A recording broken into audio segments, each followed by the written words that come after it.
My name is Jen Papenroth, and I'm the administrator here at IEC Thermo. Thank you so much for joining us for our first webinar Wednesday. We're so glad every one of you can be here to learn about hemp drying basics with us today. We also just want to send a special welcome to everyone who's a part of the Florida Hemp Council. I know there's a lot of you here joining us. There are a few polls which you can access at the bottom of the screen, so feel free to take a couple of minutes to answer them at your convenience. And at the end of this Hemp Drying Basics webinar, Shawna and Matthew will be answering questions. You can add a question at any time during the webinar, and at the end we will answer as many of them as possible. Again, thanks for joining us, and let's get started. Fantastic. Hi, everybody. My name's Shawna. I am the Manager of Sales, Marketing, and Business Development for IEC Thermo. Just to give you guys a little bit of background on my experience, I do come from Washington State. That's where I live currently. I was involved in the I-502 program here, which is the recreational adult use cannabis market. A lot of my experience comes from not only the front of the house, or we called it the carpet, in administrative and safety procedures. I also helped manage the garden, all traceability, and I did do all of the hanging, drying, and curing for over 120,000 square foot canopy in constant production. So I've done lots and lots of cannabis drying and now hemp drying as well. So I'm very excited to share some of the things that I've learned with you. Matthew? Yeah, and excuse me, I also come from the adult use industry here in Washington State before working with IEC Thermo. So same as Shawna, a lot of experience in constant production and processing of cannabis, and now in the hemp space, helping people scale up and try to deal with drying at a much larger scale.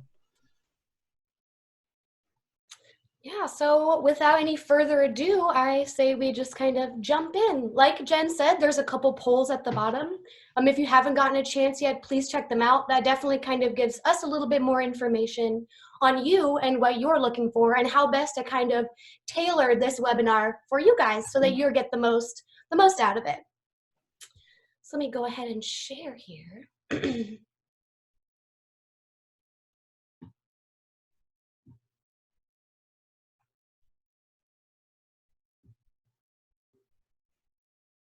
All right, can everybody see my screen? Is that working out okay?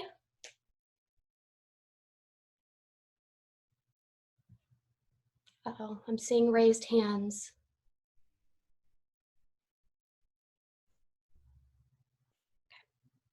Are we good, everybody? Uh-oh, a lot of raised hands. All good? Were we good? Sorry, I just wanted to make sure. We haven't done this before, so thank you for kind of bearing with us. All right, so to just kind of jump on in, we're going to be talking about hemp drying basics and advanced strategies. So hemp drying is a very important part of the process, but it's just that. It is a part. It is a part of the general supply chain, and while it's a very important part, it is just that, a part, and we definitely need to consider the steps that come before and after drying. So how we plan to harvest, and then how you plan to process as well.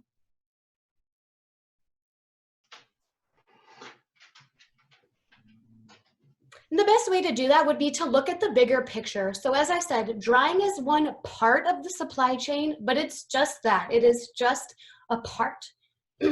So we like to preach here at IEC Thermo continuous flow. And the reason we do that is because it's the fastest, most efficient way to pump through product, basically. So you're going to want to match your capacities to avoid any bottlenecks. So how fast are you able to harvest? How fast are you able to dry? How much capability do you have on the storage side? What is your extraction capacity? And then your sales as well, really making sure that that is one seamlessly integrated system and there's no holds. You know, the last thing you want is for your product to move and stop and move and stop. You know, you want that continuous flow essentially from seed to sale. And the best way to do that is to plan for growth by being scalable. So keep in mind what your 1 year, 5 year, 10-year plan is as you're getting into this space. So are you making an investment that you will be comfortable with for a year? Or, you know, in the next couple of months, are you already at max capacity and wanting more more room for growth, essentially. So really thinking through your entire plan, your entire process, and making sure you're giving yourself a little bit of wiggle room, a little bit of room to grow. The last thing you want to do is max yourself out and be, unsatisfied with where you're at. Yeah, and I would just add that over time, you're going to find that just like any business, your expenses, your cost of production are going to becoming really important. And so understanding how that all works together so that you can automate when possible and minimize labor whenever possible, and the amount of times that you end up touching things within the supply chain, that's really important also. You're exactly right. And especially as the hemp industry grows, we're looking for less and less labor intensive ways of doing things. We're looking to automate as much as possible. Coming from cannabis, where Matthew and I are from, we had a lot of labor. It was very labor intensive. We had a considerable staff, a considerable payroll. And in the hemp side, we're just moving too fast and the industry's growing too large for us to not be looking at the best ways to automate things and to make things easier, right? If you do a little bit more work on the front hand, set your business up, it's working smarter, not necessarily harder. Don't get me wrong, hemp definitely takes a lot of hard work. But by being really smart and doing lots of research and really laying out your plan as granularly and as cemented as possible before you jump into this will help save you a lot of headaches along the way from what we've seen. Yeah, and it's important to understand that you're not necessarily going to treat all parts of the plant the same. They don't all yield the same value, and the end products that you're trying to achieve are going to kind of have a lot to do with the process that you use to get there. So, in adult use cannabis, where a lot of the times you're looking to put a smokable product, a bag ready, good looking product, you do have to put a lot of hand labor into that. But for an extraction product or for some of the other things that we're working towards, you really want to look at ways to minimize that. And the best way to do that is to work backwards from what we've seen. So hemp is an incredible plant. We've seen tons and tons of articles on what it can be used for and the potential it has, anything from the fiber and herd side, paper products, molded plastics, textiles, construction applications, to, the CBD and cannabinoid side, which is more your medicines, your essential oils, nutritional supplements, that type of stuff. So there's so many things that you can use this plant for. So the first thing I want you to do when you're getting into this space is to ask yourself, what is your finished product? Are you going for smokable flower? Are you going to make tinctures or topicals? Or are you looking exclusively at fiber, herd, or hemp oil? Or, there's just a wide variety of products that can be made from hemp. So making sure you know what your finished end product is or what your goal to work towards is will help kind of fill in the rest. So if you decide I'm going to do smokable flower, there's a very defined process to smokable flower. Same thing with CBD, CBN, CBG, all the different cannabinoids. There's a very defined process on how best to extract, with that being your end goal. So kind of working backwards and filling in the blanks will definitely help you to give yourself a little bit more clarity, where are we going?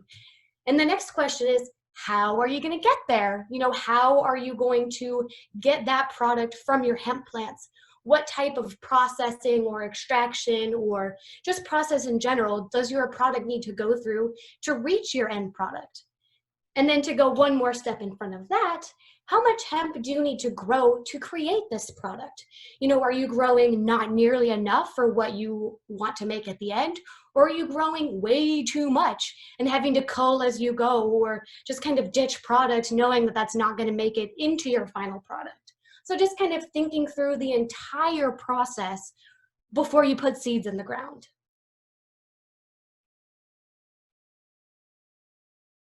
Yeah, it'd be great. I mean, ideally, everybody would already have their crop sold before they planted it. We know that's not always realistic, but really understanding that you can't grow your way out of any problems in this industry, that we've already seen what happens when we have massive overproduction, and that prices have obviously come down quite a bit. So Shawna and I have seen it a lot. I mean, farmers and growers do what they know how to do, and that tends to be producing more product. But if you don't have a place to sell it, then you're on the hook for the fertilizer, the cost of production, the labor, and everything that went into it. So it is really important to start with what your market is, how you're going to sell it, and then work backwards. A lot of it too is because this market is very fluid. There's a lot of liquidity in this market because there's really only value in the final, but there needs to be transactions through that process until you get to the final product. So I think that we're seeing that a little bit too as well, is that really factoring in your budget. And Matthew loves to talk about the planning fallacy, where everything takes 40% more money, more time, more effort than you originally planned. So definitely kind of factoring in a little bit of wiggle room and a little bit of get out of jail free card will help you a lot along the way too. Yeah, and there's a lot of reasons that last year was tough, but I think a lot of folks found themselves in a position where they really needed their harvest to produce enough cash flow to get them through the rest of the year, and that's become really difficult for a lot of people. So that's why it becomes even more important to think about things like stabilization, storage, how to avoid just being part of that glut of the market that exists at harvest time. But again, it all goes back to having thought about what you're going to do with it before you put it in the ground. Exactly. So we at IEC Thermo like to talk about striving for whole plant utilization. So everybody likes to talk about CBD, CBD. That is only one molecule of this plant. You know what I mean? There are tons, there's over hundreds and hundreds more components of this plant that we're really only scratching the surface on. So by approaching your business with a tunnel vision mindset is incredibly crippling because, as Matthew said, the plant doesn't hold the same value from the top to the bottom. So you can be focusing on different aspects of the plant, really looking for that whole plant utilization. So we've got some people that, for example, will harvest the top foot of their plant and process that for smokable. We'll have, they'll come back through and combine the rest of the field and use that for CBD, CBN, CBG, any type of, cannabinoid. And then they'll separate out their dry material and use their hurd and fiber for something else. So they're really maximizing every part of the plant instead of just laser focusing in on one tiny little molecule.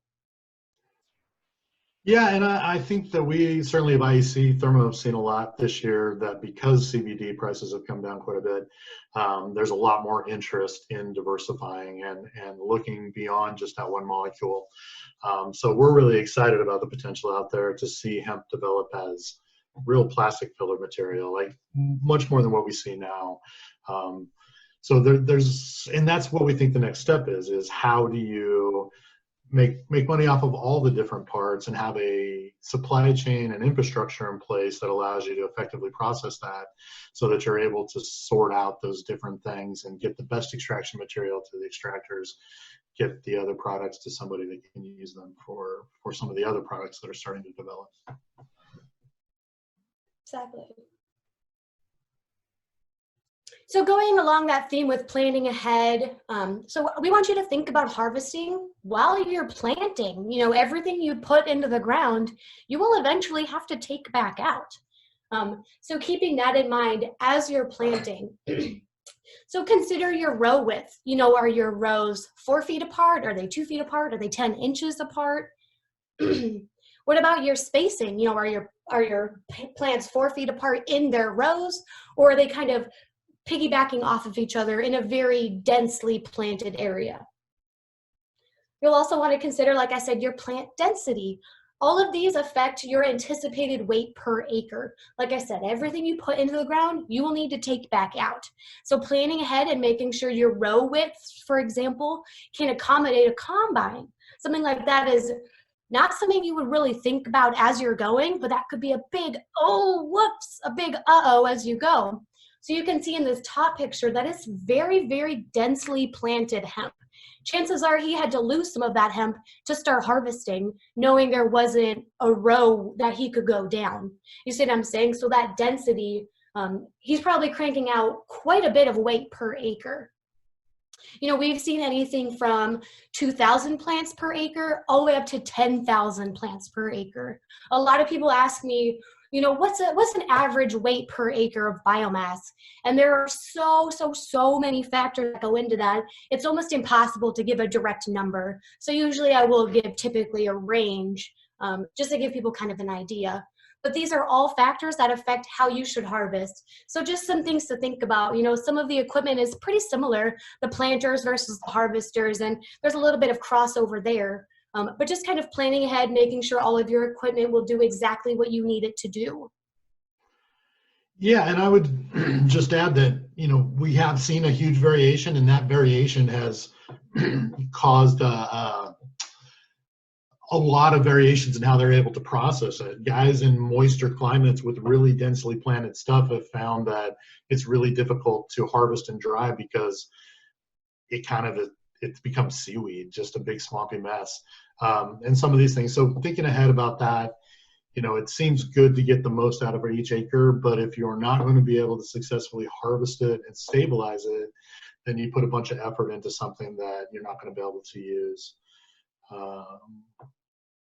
And so, yeah, just that kind of foresight really can help pay off a lot when you're in that crunch to harvest.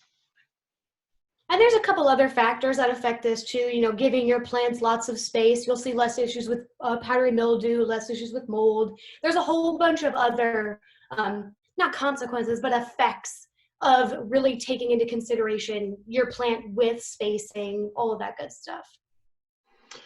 Yeah, it's tough. You know, in the indoor industry, a lot of what we try to create is a sort of a sea of green, but we spend a good amount of time removing a lot of foliage to help make sure that the airflow stays consistent through the bottom part because of what Shawna talked about, making sure that you don't become more susceptible to pests and things like powdery mildew and botrytis, which we do see quite a bit of out there. So, you know, contrary to what I've heard some people say, cannabis does have pests. Cannabis does need to have those pests managed. And so things like planting can help be part of that management. Absolutely. So since the majority of the market currently is kind of focusing on CBD or just cannabinoids in general, we kind of wanted to do a little bit of myth busting. So CBD is affected by almost everything. You know, you look at CBD the wrong way and it disintegrates pretty much. So it's a very fickle molecule. With that being said, there's a lot of factors that affect CBD, specifically during harvest. So how you harvest, you know, your harvesting method, if you're using a whole plant harvest, or if you're going to combine or forage chop, both of those, you'll see slightly different effects on the CBD. Some pre-drying processes, so if you're shucking and bucking your plants, or if you're trying to wet separate before harvest, all of those are things that will definitely affect your CBD numbers. And then storage until drying. This one seems like a no-brainer. You're going to want climate-controlled storage as much as possible. We saw somebody who was harvesting their plants. They put their plants on a tarp for only about 2 hours and then sent their plants through the dryer. And in that 2-hour window, they actually saw a pretty considerable loss because it was just on a tarp, you know, room temperature with the sun. So really putting it in climate-controlled storage will really protect those molecules. You'll be watching your humidity, you'll be watching your temperature, all of that kind of, it doesn't indefinitely pause degradation by any means, but it gives you a little bit of wiggle room to just breathe for a second and then figure out what your next step is. Yeah, I mean, the plant itself, you know, you're going to experience the least amount of loss when handling it wet. I get that question a lot from people, and I try to let them know, you know, once you've dried it, especially say you've got it hung dried, once you've hung dried it successfully, then it actually is incredibly brittle. And when you, all that dust that's going in the air every time you touch it is the CBD loss that you're experiencing. So think about that too. When you're looking at these processes, I always try to get people to think you're going to do the least amount of damage at harvest when it's wet and still sticky. And, you know, that loss is going to occur, but a lot less than if you let it get to a brittle state where it's really easy to experience it. Absolutely, you're exactly right. I like to tell people that your plants can take the most beating when they're wet. So if you have to shred it or chop it or hammer mill it at any point in the process, you'll typically see the least amount of loss when it's wet. When your plants are still sticky, like Matthew said, once your plants are dry, and I've seen this countless times with my hang drying experience, you look at a dry plant the wrong way and keef just pops off of it like spores. It's very, very brittle. And that's what you're looking for. That's your concentrated CBD. People like to call it dust, but it's more like gold dust. That's not something that you want to be losing during your process. Yeah, and it's, that's part of it is, again, thinking about a process. You can do sorting on the back end that's dry and get, some of the bigger materials sorted out and ended up with the best stuff that's extractable, and do that really successfully with pneumatics and other things that are out there.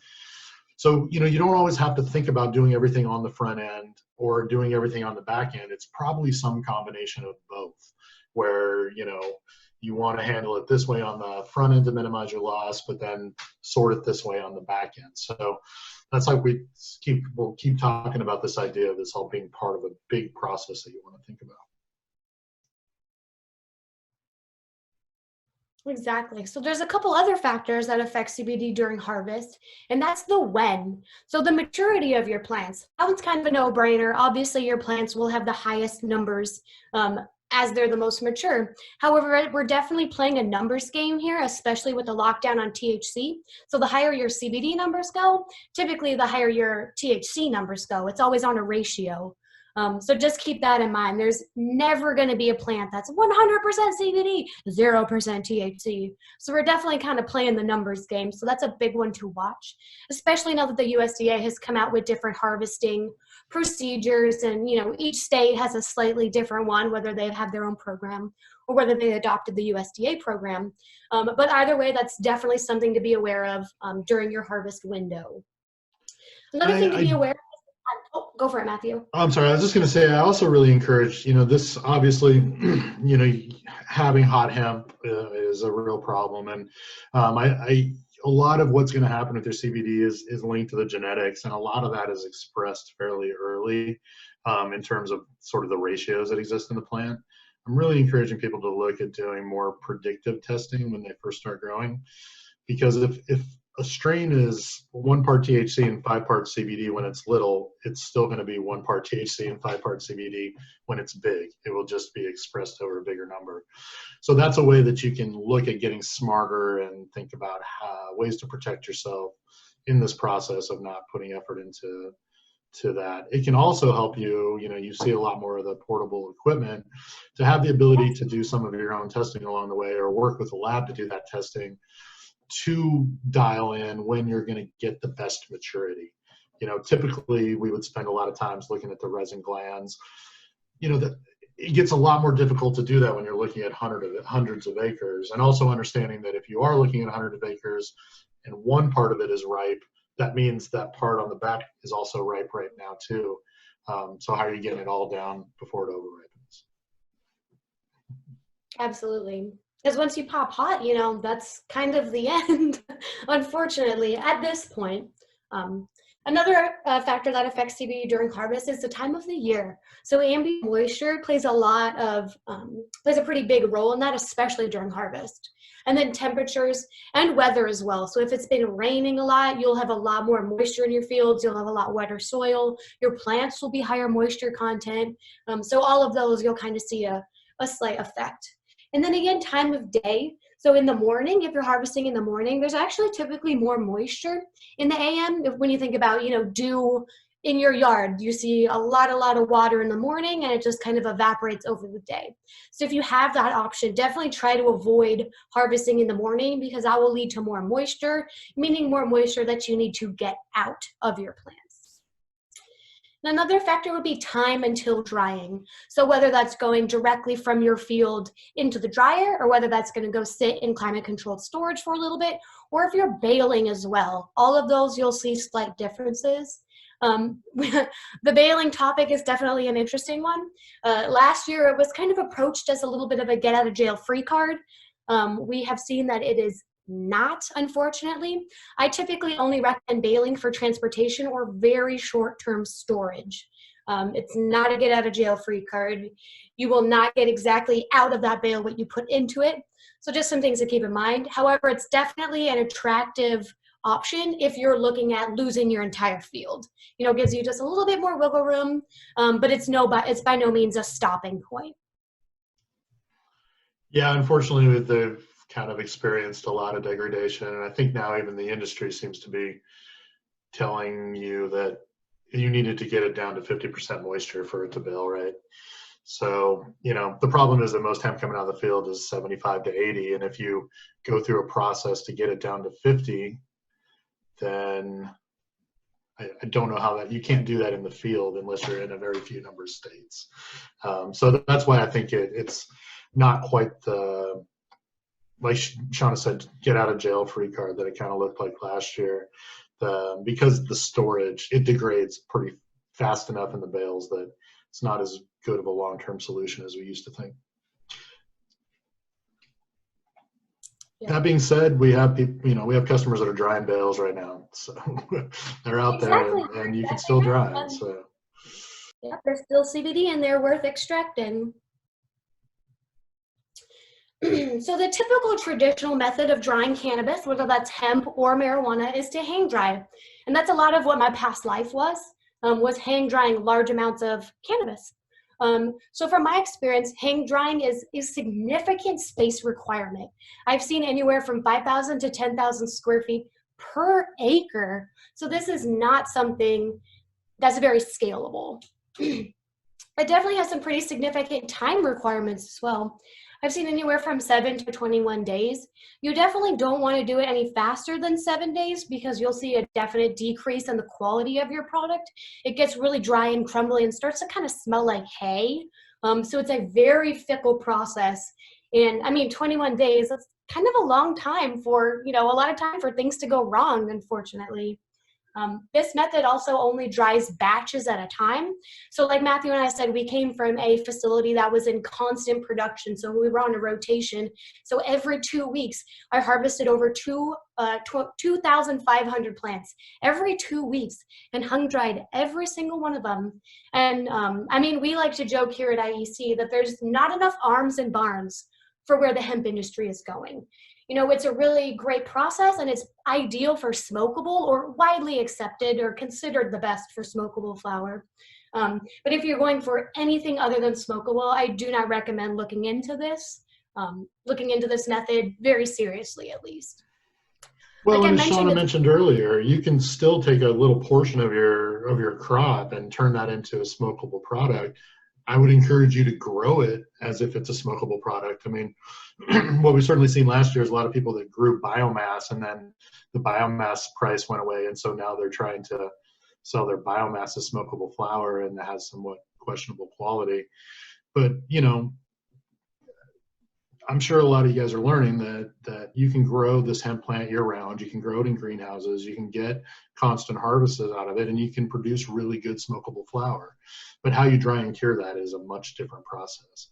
And even at 2,500 plants, takes 12 to 15 people to do it successfully. You know, so it's definitely something that, you know, if you're really thinking about, and there are guys out there that advise people to still kind of use this methodology. If it's going into extraction, if it's going into something like that, the extraction doesn't care. And there's nothing to really be gained out of it. So like Shawna says here, it's really not scalable. Exactly. And another thing too is it's very unreliable and inconsistent. The whole process behind hang drying is air circulation, is constantly moving air around. So when I was in my dry room hanging, I would be rotating my fans, I would be rotating my dehumidifiers, you know, consistently I was moving those around. If you leave them in any one place for too long, you'll see that the plants around your fans or dehumidifiers will get really, really crispy dry. Meanwhile, the plants that are a little bit further from your fans and your dehumidifiers will still be wet, essentially. So it's very inconsistent, very unreliable. And it can be dangerous as well. I'm sure we saw last year, there was a lot of articles about hang drying hemp barns that had actually caught fire. You know, there's a lot of heat in those buildings. There's a lot of electricity going around. And those old tobacco barns were not built for hemp drying. You know, they work for tobacco, but they don't work for hemp. They aren't ready for that electrical load. So we have seen, I would say, probably about 10 different hemp barns burned to the ground with all of the product in it. So it can definitely be dangerous. Fire is a very real hazard. Anytime you're talking about heat or electricity, just some things to think about. So it can definitely be dangerous. And the last thing you want to do is lose your entire crop. Yeah, and as Shawna mentioned earlier, you know, all this great stuff that you hang dry, once it's hung dry, it's now incredibly brittle, but you're not done handling it. You've got to get it off the stem. You've got to get it through several more steps. So I always try to, you're not done. And if you're creating a smokable flower, once you're done hang drying it, then you got 2 more weeks of curing it, where you're going through a daily process of, burping or opening that product to allow it to off-gas the chemical reactions that are still happening in there. If you don't do that, then you end up with the stuff that smells like hay. So, it's 7 to 21 days of drying. It's another 14 days of curing. That's great if you're going to get a certain amount of money for it in a jar as a smokable flower. But if it's going to end up being hammer milled and put into a giant ethanol bath, and that's not the place to put your effort. You need to be thinking about a bigger process. And I know we probably will get into this a little bit more, but I think the most heartbreaking stories that we hear are really the really smaller producers, the guys that tried to be somewhat conservative and plant 10 acres or 8 acres, which still seems like a lot, but versus a lot of first timers we saw plant 40 or 50 or 100. And they get like 3 acres in before they realize that there's no way they're out of space to put it in. They don't have enough labor to keep getting it down, and it's all starting to rot. That's what we're trying to get people away from. So whether it's, having your own drying plant or starting to work with more processors and stuff that are out there that are drying, it's just really, really important to understand that you cannot hang dry more than really an acre or 2. Exactly. Unless you have I get it. an army of people. And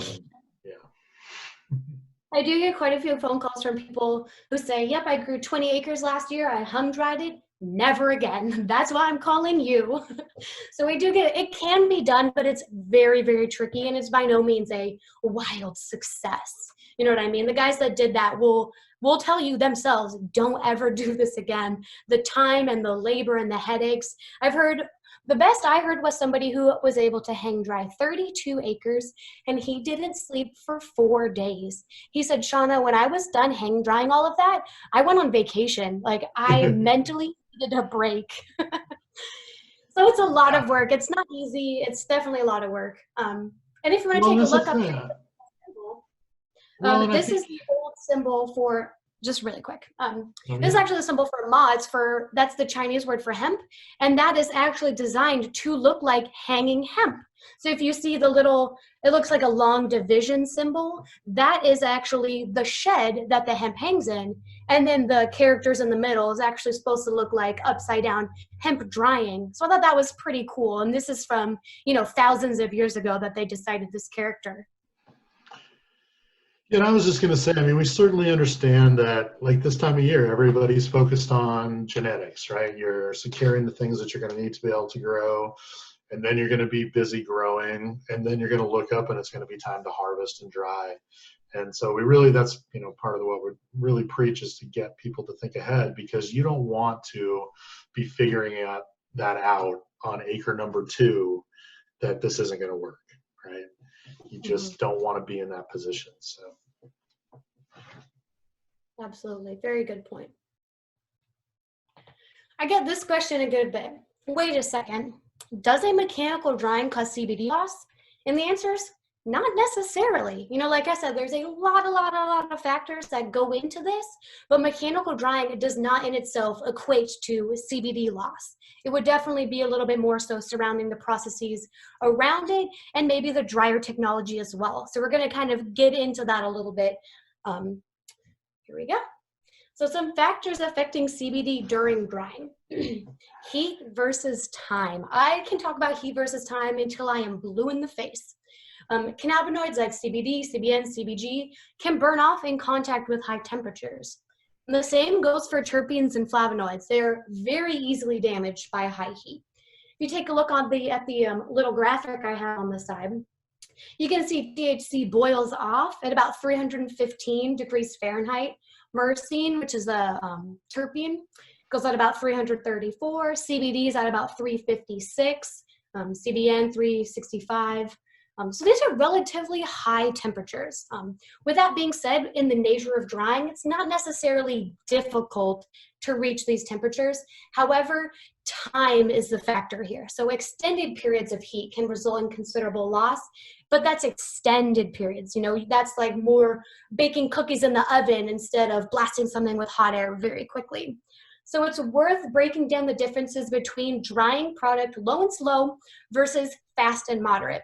So we kind of went over the low and slow process a little bit in the hang drying side, but you can also dry your hemp fast and with moderate temperatures. So if you're doing it quick enough, that doesn't actually let the product burn off its cannabinoids. It's only evaporating the water because water boils off or evaporates at a little bit lower temperatures than that. So by drying it fast and with moderate heat, you're able to blast out the moisture, but still kind of lock in those molecules.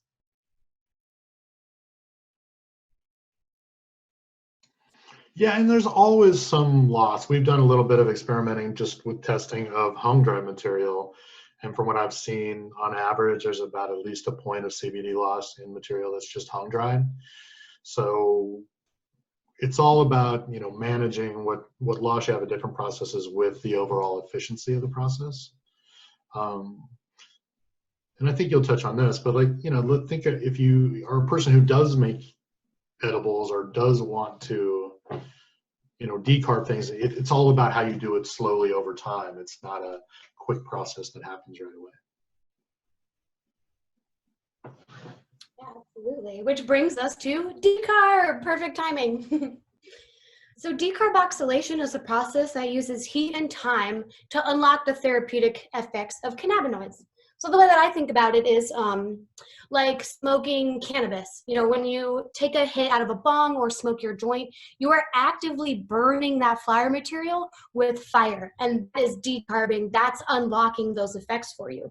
Or if you're going to make butter, you know, typically people would decarb in the oven over a long period of time at relatively low temperatures.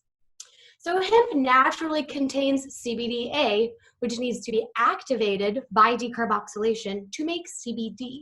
So CBDA has its own health benefits, associated benefits, which is a whole different a different discussion, but it does need to be activated to make CBD. So if you look at the little graph I have, at the top it shows CBDA, and at the bottom it shows CBD, just CBD. Over time and temperature. So as you can see, over time and as temperature is added, that CBD converts into, or I'm sorry, the CBDA converts into CBD. It's a very important process, but timing is everything. It needs to be a deliberate process and not a byproduct of drying. You know, you need to go into this saying, I'm going to decarboxylate, as opposed to, I got my dried product back and yay, it was decarbed. Because if it was decarbed, chances are you've seen considerable loss. Typically, in my experience, I've seen decarb at about 220 degrees for about 20 minutes. So if that's just during the drying process, you way overshot it. You overshot the time and you overshot your temperatures. If you're getting dried product back, that has been decarbed. So if you're going for smokable or if you're going for, you know, extraction, just keep in mind that that does need to be a very deliberate step. Yeah, I mean, with all these things, it's kind of gets abstract, but you're really thinking about the plant contains a certain amount of material, and in its CBDA form, it takes up a certain amount of space. When it's converted, it drops one of those molecules that goes off into space, and it now is literally less volume. And so that's where you can experience that loss if you know, send stuff off to an extractor or to a dryer even, and it comes back all decarbed. Now you have about 8% less value than you kind of had in the beginning. So it is important to manage when that happens. You do most likely going to decarb it depending on the product for some kind of extraction or base, but you want to be in control of when that happens. So you want to make sure that you're using a drying process that doesn't expose it to higher heats over longer periods of time. Exactly. Another very important thing to keep in mind is moisture versus capacity. So the whole idea of drying is just removing the water, basically. Um, Moisture definitely affects your capacity. So higher moisture content biomass typically takes more time and more energy to dry. There's a lot more water contained in that biomass that you need to extract or at least remove. Here on this graph on the left-hand side here shows the capacities of two of our different dryer models, showing capacity versus moisture content. So as you can see, it has a very dramatic effect on capacity. The difference between 70% moisture and 80% moisture is pretty considerable. It gets almost exponential. So just keeping in mind, you want to remove as much water as possible. And another way to do that is avoiding excess moisture during harvest. So stop watering before you harvest. We see that a little bit on the cannabis side. Tell your plants, you're about to die. You know what I mean? Finish up, finish ripening, pump the rest of whatever energy you have into your colas, because this is the end for you, my friend. Another thing is to not harvest in the AM, like I mentioned. You want to avoid that morning dew. And then also avoid harvesting after a rain. Again, we totally get it that 15-day window is not big. So you're definitely kind of on a time crunch once you've decided or let the state know you're going to start harvesting. But if you can, just try to avoid harvesting after or near a rain. Another thing you can do is condition overly wet feed if necessary. And what that is that's mixing wet material with dry material. So say you get something maybe out of a bale that's 90% moisture. It looks like seaweed. There is no way you are sending that through a dryer and getting it out perfect on the other side. So what we recommend is doing something called conditioning, and that's mixing dry feed with that overly wet feed. And by sending that through, it takes a little bit less strain off of your dryer, and it performs a little bit better just knowing it's not having to remove that much moisture all at once. Another thing very important to know is that input weight does not equal output weight. People ask me that all the time. Oh, you have a 3,000 system, you put 3,000 pounds in, you get 3,000 pounds out. No, because 70% of that 3,000 pounds is just water. That's what we are removing. So typically at about 70% moisture content, I see about a 3-to-1 reduction. So if you've got 3,000 wet pounds going in, you'll get roughly about 1,000 dry pounds out. Yeah, and that kind of goes back to what I was just saying. It's a weird thing, but it's when you're talking about the amount of cannabinoids that are in there, the amount of moisture, there can only be so much. And so when the, in rec, you see THC numbers that are 35 and 40%, that's kind of almost impossible because you're saying that the plant is literally 45%, just THC. So it's the important thing to remember too. And as she mentioned with this thing, with our chart here, it's 3-to-1 at 70%. It's like a lot different at 75 or 80% in that it really does affect the output. So all these extra steps you can take to try to smartly harvest and consider these things are going to really improve the efficiency of any drying process. Exactly. So the next step typically after drying would be processors. So a good way to think about it is, what are the processors looking for? What can you do on your end to prep your product for processing? So they're typically looking for dry stabilized biomass, anywhere from 7 to 10, maybe even 12% moisture. I've seen it vary. Obviously, they're looking for it to be free of mold or mildew. Higher testing material obviously takes priority, especially since there's a finite amount of processing capacity. Obviously, the higher testing stuff will take priority. Processors are definitely looking for no excess fiber or stock and stem material. You can see in that top picture, that is what we call bird's nests. I actually pulled that out of a dryer, and that's the fiber likes to find itself. You know what I mean? It likes to find itself and it likes to create these bird nests. Fiber also dilutes your CBD numbers. Like Matthew said, all parts of this plant are not created equal. There is considerably less CBD or other cannabinoids in general in the stock material. So by keeping those mixed together, you're going to test artificially a lot lower than you normally would. So by removing that excess stock and stem material, you'll actually see your CBD numbers raise. And it's not like you're adding CBD, you're just taking out a lot of the stuff that doesn't necessarily have CBD in it. And then that's something that you could use for something else. You know, you've got your designated processing biomass that's got no fiber, and then you've got your whole fiber side that you can make hempcrete, or, you know, there's a number of products along that line, but really separating out the fiber from the biomass will make your processors a lot happier. And then they're also looking for finely shredded material. 99% of the processors have hammer mills on site. Our dryer specifically picks shredded material. So I've had people call me really hesitant. Well, oh, I don't want to shred my material. And I said, well, that's fine. You know, what's your end goal? Oh, I'm going for topicals. Well, my friend, that's going to get shredded at some point in the process anyway. You might as well do it now while it's wet, while it can take the most beating, or else you will see some degradation later on if you choose to shred it then. So don't be afraid to shred it. Coming from cannabis, obviously Matthew and I have a reverence for the plant. You know what I mean? I used to play music for my plants and I loved my plants. And I came into the hemp space and I'm like, you just expect me to shred it? What? But that's part of the process. And it's a very important part of the process. And if you get it done early, you'll see it'll be a little bit easier and it'll save you some headaches down the line. And your processors will thank you. Well, yeah, and as we mentioned before, you know, there's nothing stopping you from going in and pulling out the best flowers to use a particular thing, but it really goes back to what we've been talking about from the beginning, and that's having a process in place that allows you to effectively move that product and get it to the right people. So, you know, obviously the extractors want a particular thing, but like I mentioned before, you can use processes and equipment on the front end or back end to do this kind of sorting and other things to help, you know, get those numbers and also produce the byproducts. So,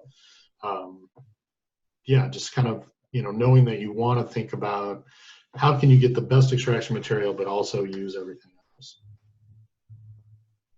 Exactly. And there's a couple of different ways to avoid that excess fiber, like Matthew said, whether that's separation, or we've got people harvesting with stripper heads, or even just harvesting, say, a foot off of the ground to eliminate that really thick stalk and stem that has no buds or leaves on it. There's a couple of different tricks that you can do to make it just a little bit easier on yourself.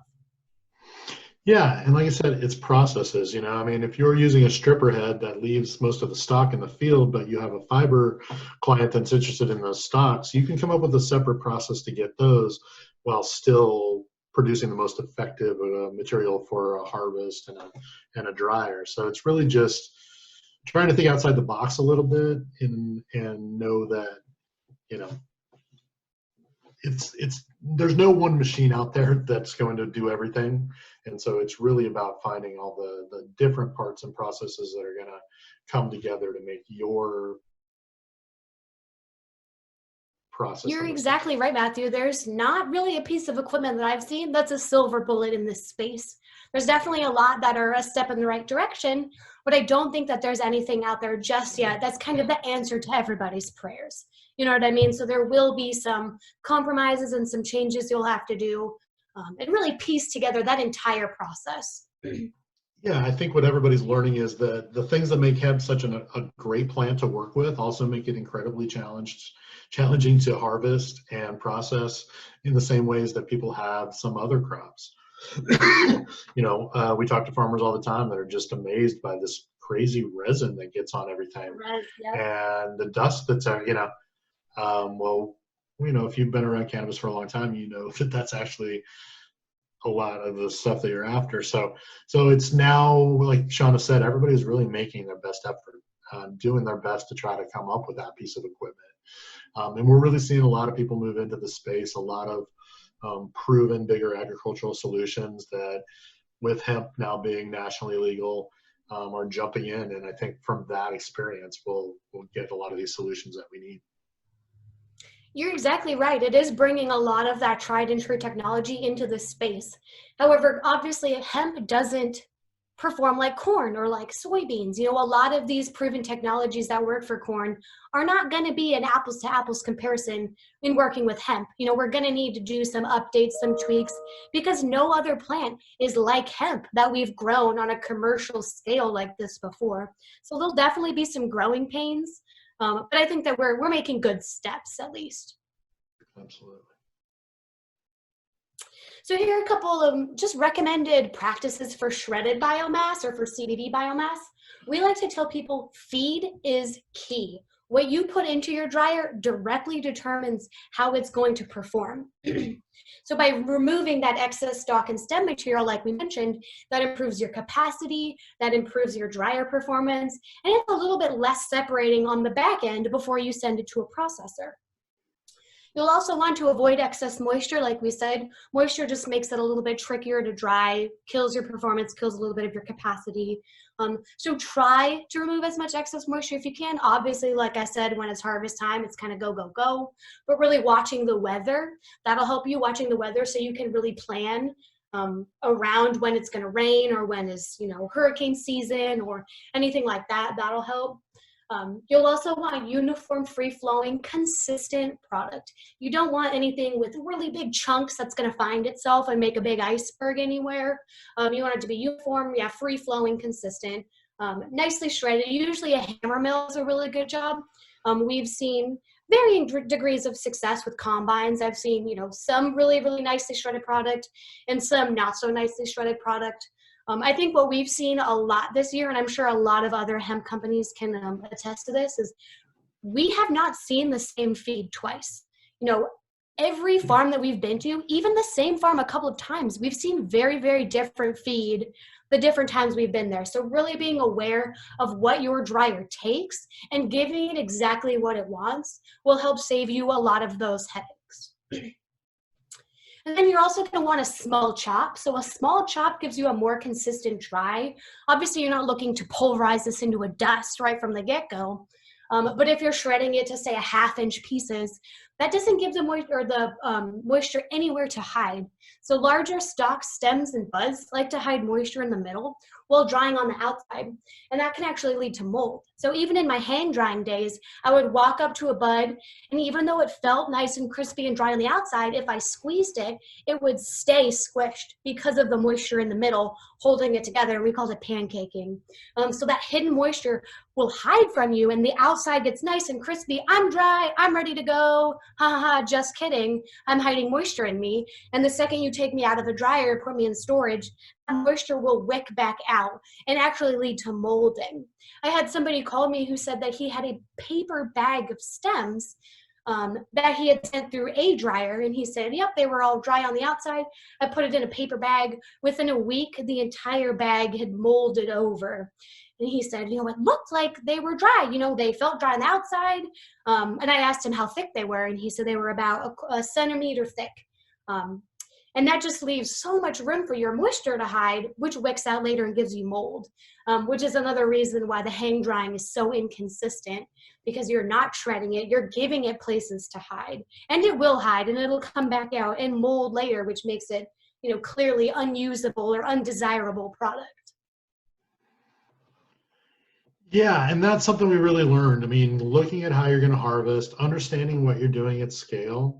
Like I said, if you have some part of your harvest that you want to maintain the flowers and not shred those, that's going to be one thing. But if you're really doing any kind of large operation, you really need to understand that you should really be thinking about a large piece of harvesting equipment and then a secondary chop. Well, that's where we're finding people, because of the nature of hemp, because of the fiber, all the things that make it great, to really create the kind of discrete free-flowing pieces that do well in any drying system. You want these small pieces, and I think that's, everybody's going to end up finding this. We're always, we don't see a lot of talk amongst our competitors right now about feed, but we absolutely believe, it is one of the most critical things to success. It's going to, have a lot to do with the efficiency of your dryer. We've seen a lot of people run into issues where they just they're not able to get bigger chunks successfully dried down below 10%, where it'll stay below 10%. They can get it down to 20% and then it rehydrates to 25%. But those bigger chunks, like Shawna was saying, just gives it a place for all of that moisture to go back. So it's really about understanding the process and understanding about the scale and the size of things that you're dealing with.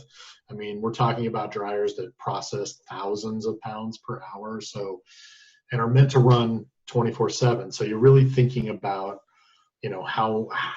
what does that look like? And it's a process that really depends on having the more uniform feed, the more success you're going to have. Absolutely. So we've got a couple more recommended practices for you. Definitely avoid stagnant air product. This will lead to uneven drying, whether you're hang drying or storage or anything like that. Just try to avoid stagnant air or product during drying process. Also go with climate controlled anytime you can, whether that's storage or transportation. It definitely does make a difference. And then, like we mentioned earlier, consider wet baling if you have no immediate access to drying services. However, it is not recommended for long-term storage. Yeah, and just actually, this photograph comes from a facility that I used to manage that built some really beautiful greenhouses with inadequate ventilation and struggled for a long time with some issues as a result. And so even though, on the outside it all looked great and there's a lot of fans, it wasn't able to really move the air out of the greenhouse successfully and get fresh air in there. And so you always had humidity and temperature problems. So these are really important things to think about. Air movement is really essential in all this. Yeah, especially during the drying and growing as well. So kind of all times. Yeah, these fans actually in that picture are more for the growing side, in that they successfully keep that. What we ran into here was, especially if you're thinking about doing it in a greenhouse or something, you're probably going to be running light deprivation. This facility had super awesome tarps that pull themselves. But what we had a real problem with was that trapping the heat and humidity in there without having the right kind of ventilation to pull that out. So what we were experiencing, we were fine in the daytime, but overnight that stuff was building up when the light depth tarps were there. So it was just something that, not necessarily the right, if this particular facility had been in a little bit drier climate, that would have worked because the roof actually cracks itself, and that was designed to be the primary way for it to vent itself in that situation. So they put the wrong thing in the wrong place, and you ended up with a very expensive problem. So little things like that can really, really come back to bite you down the road. So it's important to try to think.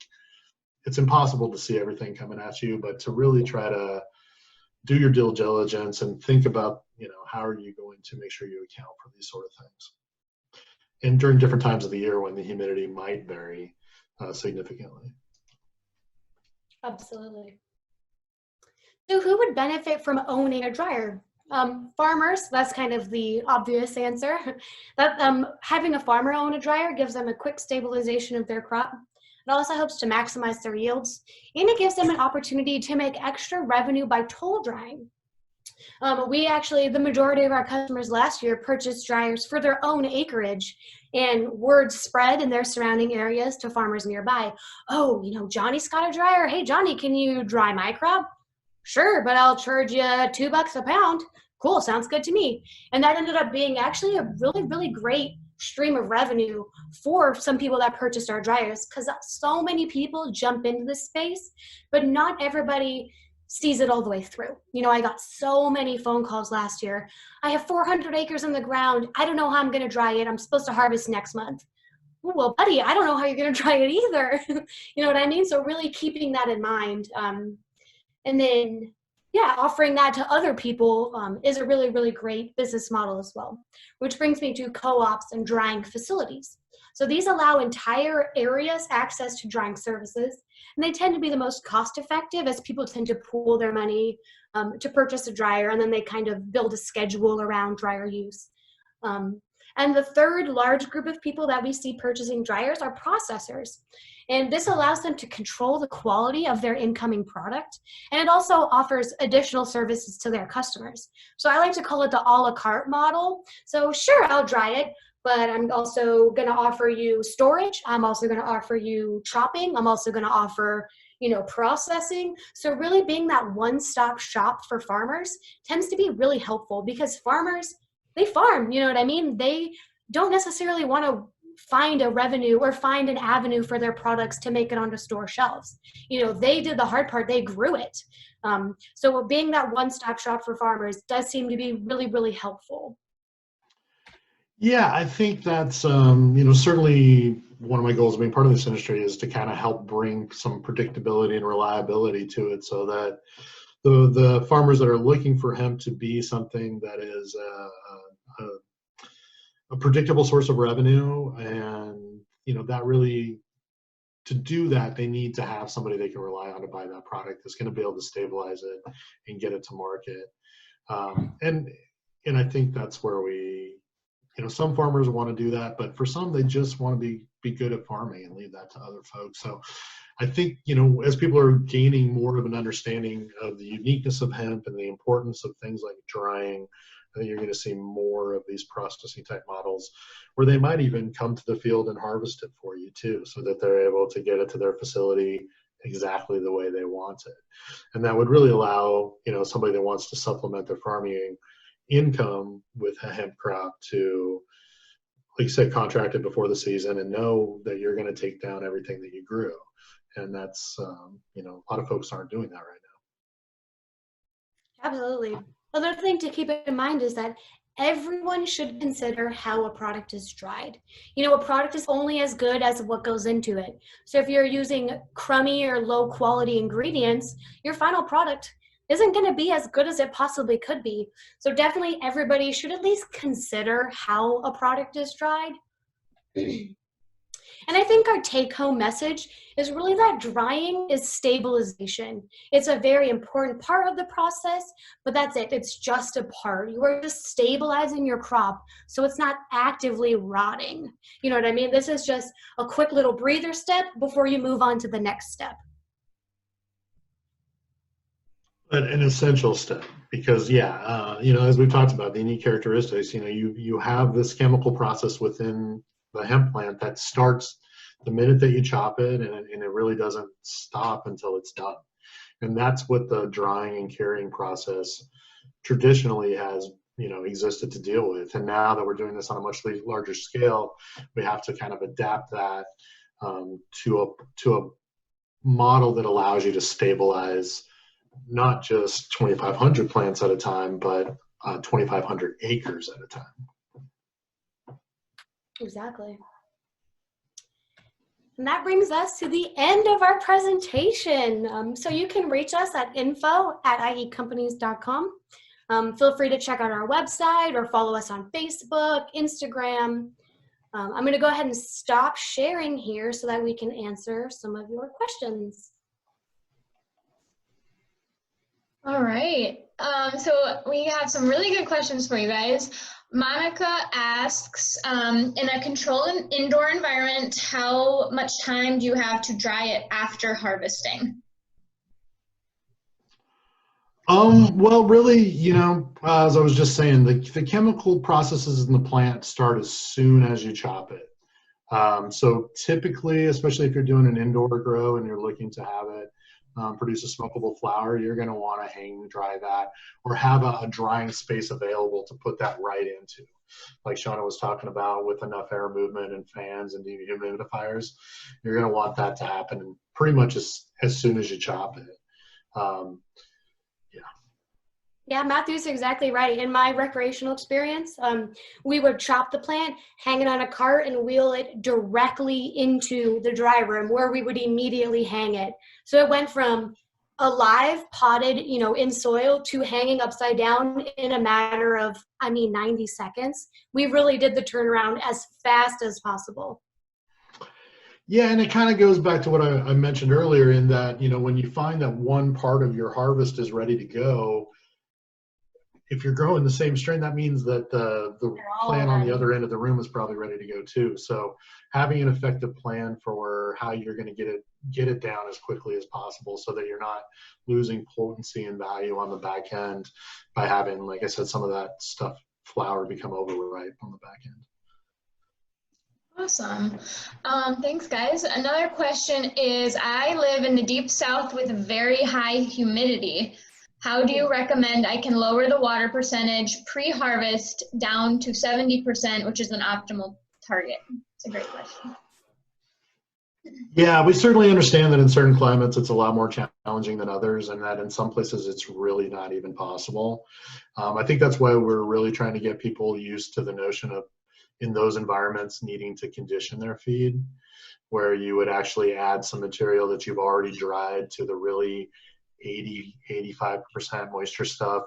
You know, you're obviously going to lose a bit of your capacity there, but you're going to make sure that you're not most likely going to have to re-dry that material. That's another thing you can do in those really humid areas too, is, you know, you can always run it through more than one time to make sure, or really kind of create that process where the conditioning is part of that too. So, and then, you know, there are the little things that you can try to do by, like, harvesting later in the day, not early in the morning, certain things that are, you know, the best that you have control over. All right, good. And if anybody else has questions, this is a great time to type them in down in the Q&A area. We have a few questions left so far. Another one is from L.A. Wilson. Are you recommending shredding before drying? Not sure when shredding came in. So can you talk a little bit more about where the shredding came in the process? Absolutely. Typically, at least our dryer and a lot of the other CBD dryers that we've seen do take shredded biomass. So our dryer specifically, we do tell people you must shred this before you dry it. Yeah, and yeah, I haven't really seen a dryer out there yet that'll, especially below 10%, get some material that isn't been shredded. You know, all dryers ultimately work on some different version of surface area versus heat and air movement, whether it's a drum dryer, what we do, the belt type dryers. It's all about air movement, time, all those different things. And so, yeah. Awesome. All right, and then Michelle. Sorry, I was saying our dryer specifically has about a 90-second dry time, and that's because it is shredded, because there is so much surface area. So and why it is especially, yeah, and why we really preach it in our system, because it will affect the efficiency of our dryer, because we're using a lot of hot air moving really fast. The surface area is key to all that. So I've had people ask me, you know, yes, you can, and we've dried lots of big old pieces of hemp, but people don't end up being happy with how much of that large size material they're able to dry. So it's about efficiency just as much as anything else. And it takes the same amount of gas, it takes the same amount of other inputs. So trying to make sure that the material is prepared in the best way is a good way to do that. Awesome. All right, and then another question is from Michelle. How many different models of our dryer do we offer? We have 3 sizes based on capacity. We have a 3,000 system, a 6,000 system, and a 15,000 system. And those numbers all correspond to capacity, wet capacity per hour. Yeah, so that's the wet weight in, and like we were talking about, what you get on the other side, the variance, or there's how much moisture, quality of the feed, and those different things. But what Shawna mentioned, you generally can kind of think of it as 3 to 1. So if it's a 3,000, you're putting 3,000 in, you're getting roughly 1,000 dried pounds, depending on the conditions. Kind of the same thing with the 6,000 and the 15,000. Yep, 2,000 and 5,000 dry pounds, roughly. Correct. Great. So Tina Ray asks, what is your opinion on grove bags for storage? So maybe just talk a little bit about storage. Maybe that's what they use for fruit storage in Florida. I'm guessing grove, which is probably a super sack, something similar to a super sack. Sure. My sort of take on that, we see a lot of people using super sacks. What I've kind of seen from some of the better companies and their best practices and kind of adapting is more folks are they're using super sacks, but they're looking for some kind of a food grade liner for it. Yes. And so there's several companies out there that are starting to produce those. And that's what I would think about. So yes, you can definitely use super sacks. We've also seen like hard plastic bins, totes, that kind of stuff, things you would see in orchards and different things. But especially as we move towards more FDA regulation and the idea that this is going to end up in a pharmaceutical or a food product, the earlier you can kind of introduce food grade, which kind of brings me to another comment. We've had people ask us about making food grade dryers. We don't think the dryer doesn't need to be food grade, but once the product comes out of the dryer, that's now the base material for all these other products, and you want to start treating it like a food grade product then. So I would definitely say look at some kind of liners. Good point. All right.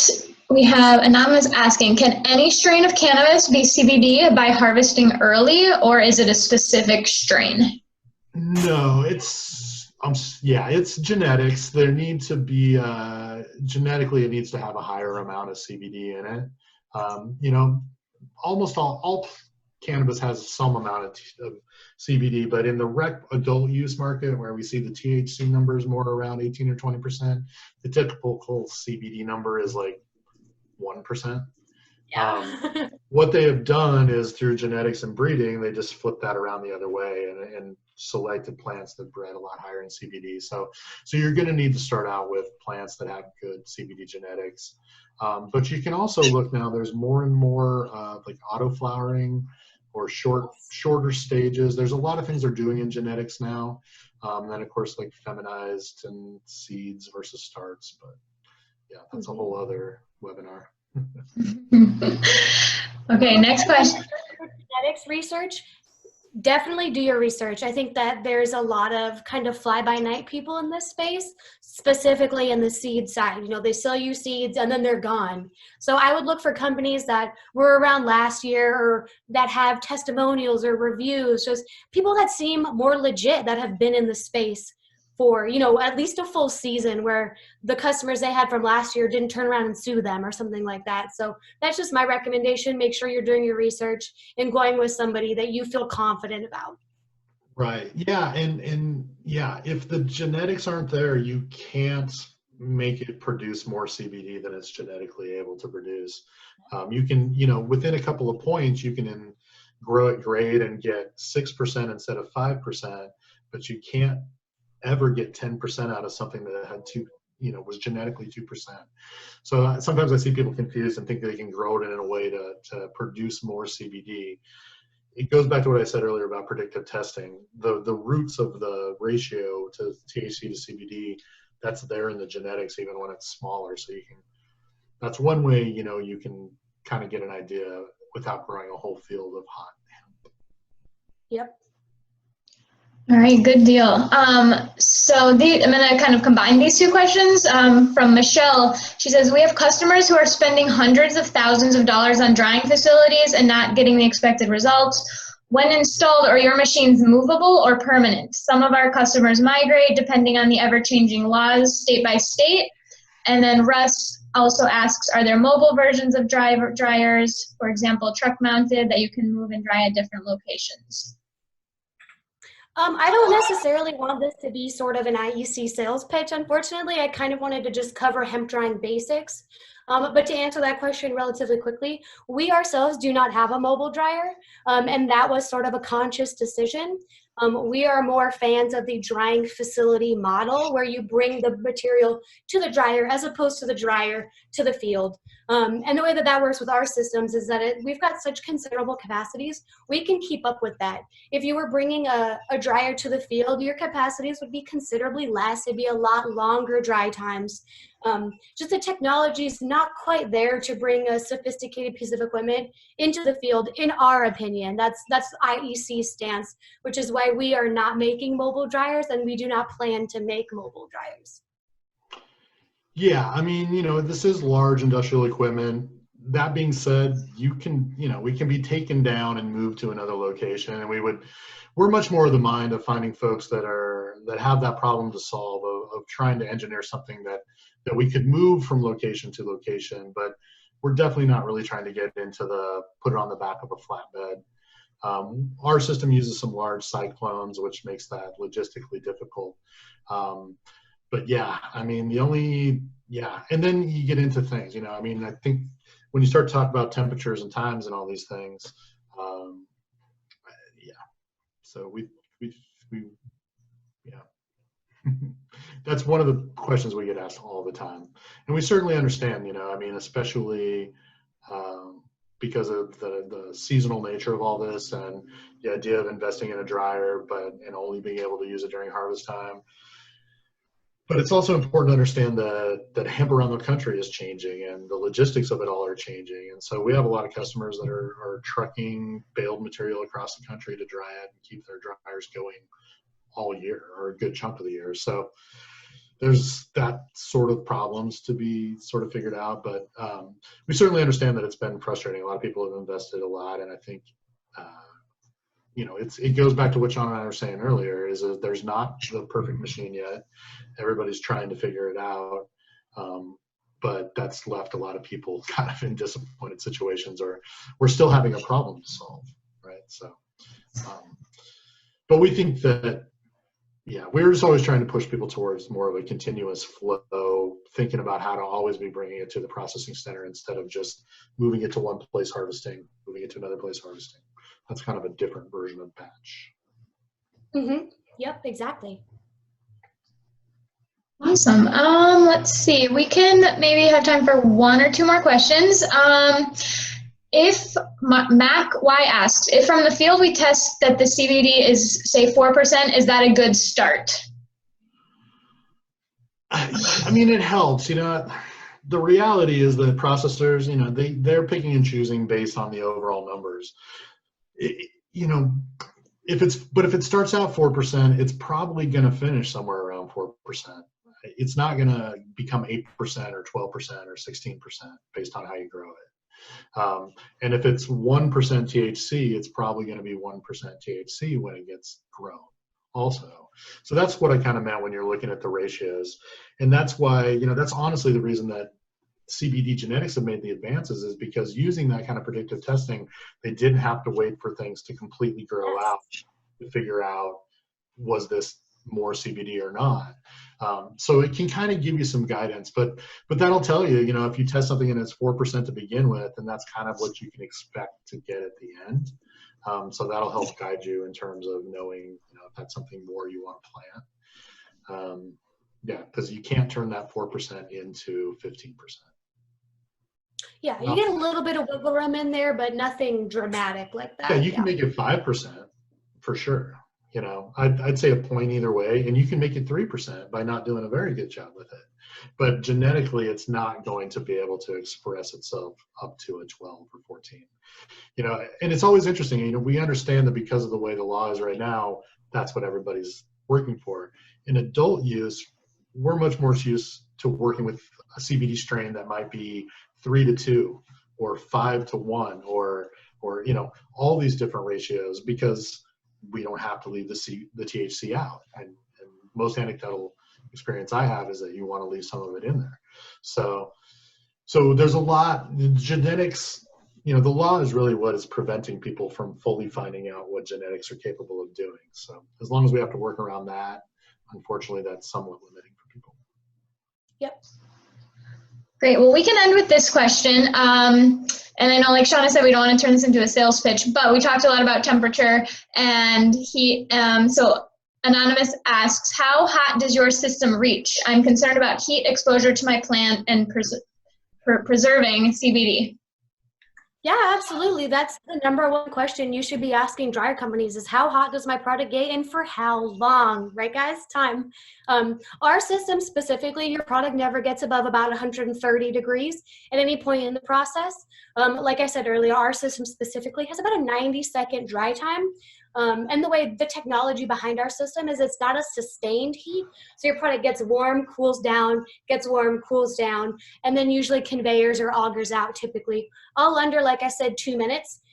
So your product never gets above 130 degrees at any point. And by allowing it to warm and cool down and warm and cool down, it really does protect those cannabinoids because it doesn't allow your CBD to get hot enough. You get warm, cool down, get warm, cool down, but you're not like warm, warm, warm, warm, warm, and it's gone.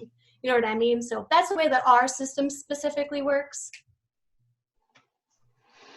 Yeah, it's exactly what Shawna said. The material never stops moving. It's only in the system for less than 2 minutes, which is a lot different than any of the other systems I think that are out there.